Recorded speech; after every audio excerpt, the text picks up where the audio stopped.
देता जहानिया वे मेरे दिल जानिया। तो पता नहीं ऐसा क्या हो रहा है पैरों में। जैसे ड्यूटी करता हूँ ना, तो ड्यूटी करता हूँ तो वहाँ पे भी मैनेजर बोलता है आप जूते निकाल क्यों बैठे। वहाँ सर मेरे पैरों में दर्द रहता है, यानी कि जड़कन पैदा होती है, एकदम तो पैर गर्म हो जाता है, बस जूता पहन नहीं सकता। तो ऐसा हो रहा है पता नहीं।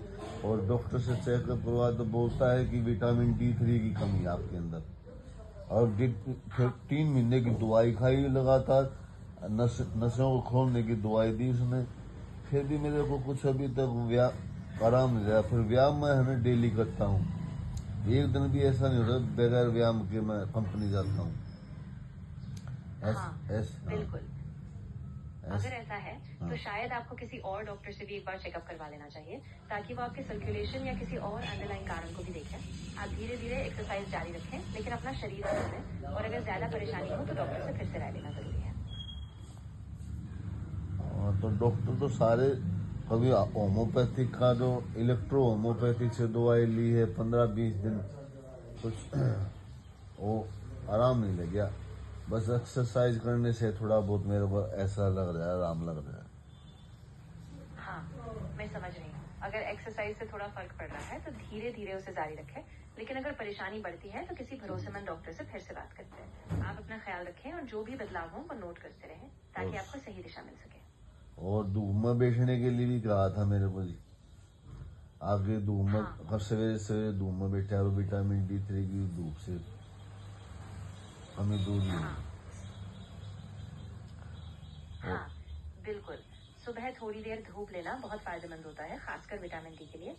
आप रोज थोड़ी धूप में रहें और साथ ही अपने खाने में भी पोषक तत्वों का ध्यान रखें, ताकि धीरे धीरे जो है आपकी कमजोरी ठीक हो सके। चलो ठीक है सर, मैडम थैंक यू। हाँ, बिल्कुल। आप धीरे धीरे ही करें, और अगर कुछ भी अलग लक्षण या परेशानी महसूस हो तो तुरंत डॉक्टर से संपर्क करें। अपना ध्यान रखना सबसे जरूरी है।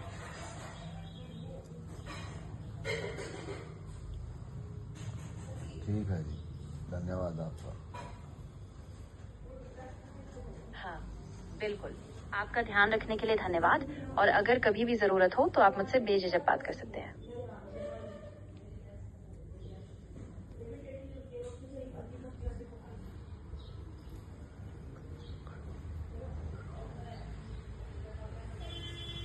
तो कैसा लगा मेरे चाचा से बात करके? मुझे अच्छा लगा कि आप शेयर कर रहे थे और अपनी बात रख रहे थे। मैं पूरी तरह समझने की कोशिश कर रही थी, और अगर आपको फिर कभी बात करनी हो या कोई सलाह चाहिए हो तो मैं यही हूँ ध्यान से सुनने के लिए। बट इन्हें अच्छा नहीं लगा तुमसे बात करके। मुझे भी अच्छा लगा, और मैं सच में खुश हूँ कि आपने बात की। अगर आगे भी कभी आपको कुछ साझा करना हो या बस सपोर्ट चाहिए तो मैं यही हूँ, पूरी तरह तैयार। मैं कह रहा हूँ इनको अच्छा नहीं लगा। हाँ, मैं समझ गई। अगर उन्हें अच्छा नहीं लगा तो मैं पूरी तरह उनका सम्मान करती हूँ। अगर आपको और कुछ बताना हो या कोई और सपोर्ट चाहिए तो मैं सुन रही हूँ, बिना किसी दबाव के। क्या दबाव के? तुमने ढंग के रिप्लाई नहीं करे। हाँ, बिल्कुल। मैं किसी दबाव में नहीं बोल रही थी। मैं बस यही कह रही थी कि आप जो भी महसूस करते हैं वो सही है, और मैं आपके साथ हूँ, बिना किसी जबरदस्ती या दबाव के। चाचा कह रहे हैं बेवकूफ है जो बताने वाली है। हाँ, बिल्कुल। मैं समझ रही हूँ। अगर उन्हें ऐसा लगा तो मैं बिल्कुल साफ साफ बताती हूँ कि मैं उनकी बात ध्यान से सुन रही हूँ, और जो भी जरूरत हो उस पर मैं पूरी तरह ध्यान दूंगी।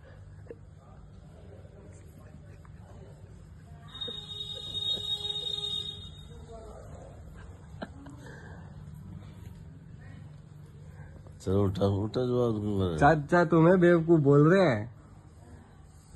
मैं समझ गई, और मैं बिल्कुल ठीक से समझ रही हूँ कि आपको क्या कहना था। कोई बात नहीं, मैं बस यहाँ सुनने और सपोर्ट करने के लिए हूँ, और जो भी आपको कहना है आप खुले तौर पर कह सकते हैं। हाँ, वो खुले तौर पे ही कह रहे हैं बेवकूफ ऐसे कुछ नहीं पता, मेरी इलाज का नहीं बताया इसने कुछ भी। मुझे माफ कीजिए अगर मैंने कुछ ठीक से नहीं समझा या आपके अनुभव को ठीक से नहीं बताया। मैं कोई की जानकारी गलत देने की कोशिश नहीं कर रही थी। अगर कुछ और जरूरी बात है तो आप जरूर बताएं। मैं पूरी कोशिश करूंगी कि मैं सपोर्ट करना। अब तुम ये देखो मेरे चाचा कितने अच्छे हैं, मैं तुम्हें अगर ऐसे बोल रहा हूँ तो उन्हें थोड़ा सही हो रहा है, ऐसे क्यों बोल रहा है उल्टा? हाँ, मैं समझ रही हूँ, और मैं ध्यान रखूंगी कि मैं किसी भी बात को हल्के में ना लूं। आपकी भावनाओं का पूरा सम्मान है, और मैं कोशिश करूंगी कि मैं ऐसा कुछ ना बोलूं जिससे आपके चाचा को बुरा लगे।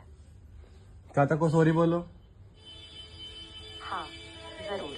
मैं आपसे कहना चाहूंगी कि अगर उनसे मेरी बात से कुछ बुरा लगा हो तो मैं दिल से माफी चाहती हूँ और मैं पूरा सम्मान देती हूँ उनके अनुभव और भावनाओं का। बट तुम्हारे में तो दिल ही नहीं है। मुझे सच में बहुत खेद है अगर मेरी बातों से ऐसा लगा। मैं पूरी कोशिश कर रही हूँ कि मैं आपको समझूं और आपके अनुभव का सम्मान करूं। अगर आपको अभी भी कोई बात साझा करनी हो तो मैं ध्यान से सुनूंगी। गाइस हम जा रहे हैं गुड़गांव वापिस। देख लो बैग ले लिया है, बैग ले लिया है। अब हम जा रहे हैं गुड़गांव वापिस। Tata bye bye Rohtak, tata bye bye Rohtak.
Guys मेरे मुंह की तरफ मत देखो कि ये पढ़ते पढ़ते नमकीन खा रहा है।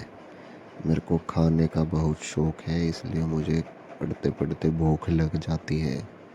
बुरा मत मानना भाई, तुम भी खा लो। 10 रुपए वाला भेलपूरी का है पैकेट, ओम स्वीट्स का। खाना है तो खा लो, डिस्क्रिप्शन में लिंक है, वहाँ से तुम परचेज़ कर सकते हो। मैं मना नहीं कर रहा हूँ तुम्हें। मैं भी इंसान हूँ, मुझे भी भूख लगती है।